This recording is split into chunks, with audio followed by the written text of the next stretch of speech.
introduction to recruitment resources. எந்த வழியிலலாம் recruit பண்ணுவாங்க அப்படின்னு introduction to recruitment sources.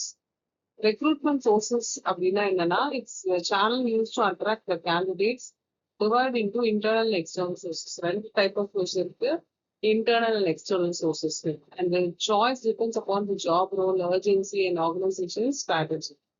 எப்ப வந்து இன்டர்னல் சோர்ஸ்ல எடுப்பாங்க, எப்ப எக்ஸ்டர்னல் சோர்ஸ்ல எடுப்பாங்கன்றது அந்த எந்த ஜாபுக்காக எடுக்கிறோம், எவ்வளவு சீக்கிரம் எடுக்க வேண்டிய அவசியம் இருக்கு, அந்த ஆர்கனைசேஷனோட யுக்திகள் என்ன, இதெல்லாம் அடிப்படையா வச்சு இருக்கிறது. Internal sources of recruitment. Internal recruitment refers to finding job vacancies using existing employee within the organization. Organization உள்ளேயே வந்து ஜாபை வந்து ஃபில் பண்ணி எக்ஸிஸ்டிங் எம்ப்ளாயிஸோ ரெக்ரூட் பண்றது இன்டர்னல் ரெக்ரூட்மெண்ட் ஏஜென்சி. இது எப்படிலாம் இருக்குன்னா காஸ்ட் எஃபெக்டிவா இருக்கு, ஃபாஸ்டர் ப்ராசஸா இருக்கும், encourage employee motivation and loyalty.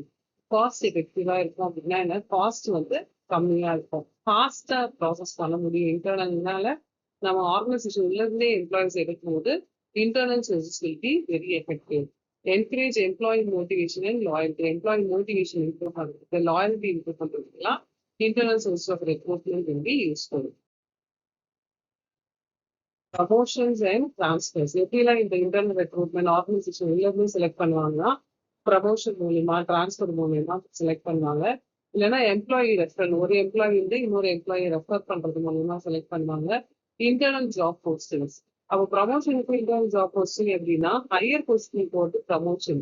ஒரே ஆர்கனைசேஷனுக்குள்ளேயே வேற பிரான்ச்ல சேம் பொசிஷனுக்கு போறது internal job posting. Rehiring former employees, boomerang employees, பழைய எம்ப்ளாயிஸ் திரும்பியும் ரீஹையர் பண்றது, இதெல்லாம் வந்து இன்டர்னல் ரெக்ரூட்மெண்ட் கீழே வரும்.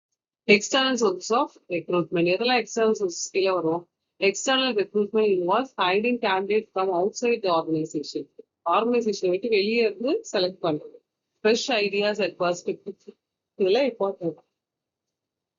அப்படி பண்ணும்போது என்ன ஆகும்னா ஃப்ரெஷ் ஐடியாஸ் கம்பெனிஸ்குள்ள ஃப்ளோ ஆகும், லார்ஜ் டேலண்ட்ஸை வந்து பார்க்க முடியும். இப்போ இன்டர்னல் ஆர்கனைசேஷன்லேயே ப்ரமோஷன் கொடுத்தோன்னா அந்த எம்ப்ளாயிஸ் கிட்ட மட்டும் தான் நம்மளால பார்க்க முடியும். எக்ஸ்டர்னல் சோர்ஸ்னா வெளியில இருந்து லார்ஜ் நம்பர் ஆஃப் எம்ப்ளாயிஸ் ஏற்ப முடியும். Useful when internal and talent is lacking. Internal and talent வந்து லேக் ஆகும்போது நம்ம எக்ஸ்டர்னல் சோர்சஸ்க்கு போகலாம்.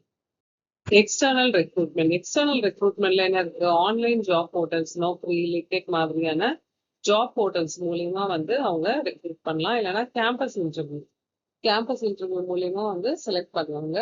இல்லைன்னா எம்ப்ளாய்மெண்ட் ஏஜென்ட் மாதிரி இருப்பாங்க, அவங்க ஒரு கன்சல்டன்சி ஃபீஸ் மாதிரி வாங்கிட்டு அவங்க ரெக்ரூட் பண்ணி கொடுப்பாங்க.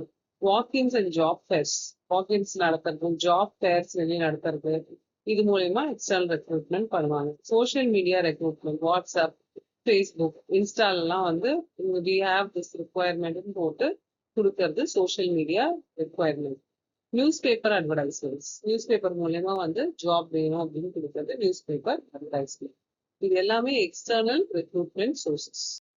அப்போ இன்டர்னல் சோர்ஸஸும் எக்ஸ்டர்னல் சோர்ஸும் கம்பேர் பண்றோம் அப்படின்னா இன்டர்னல் சோர்ஸ் வந்து காஸ்ட் கம்மி, உள்ளே ஆர்கனைசேஷன் உள்ள இருந்து எடுக்கிறதுனால காஸ்டாவும் நமக்கு கிடைக்கும். லிமிட்டட் இனோவேஷன்ஸ் தான் ஆனால் இருக்கும்.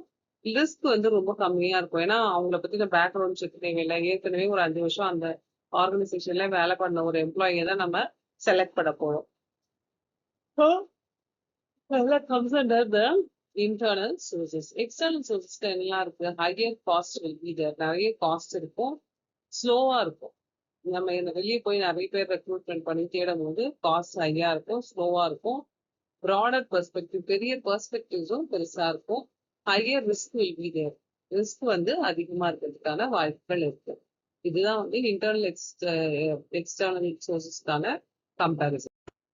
தேங்க்யூ.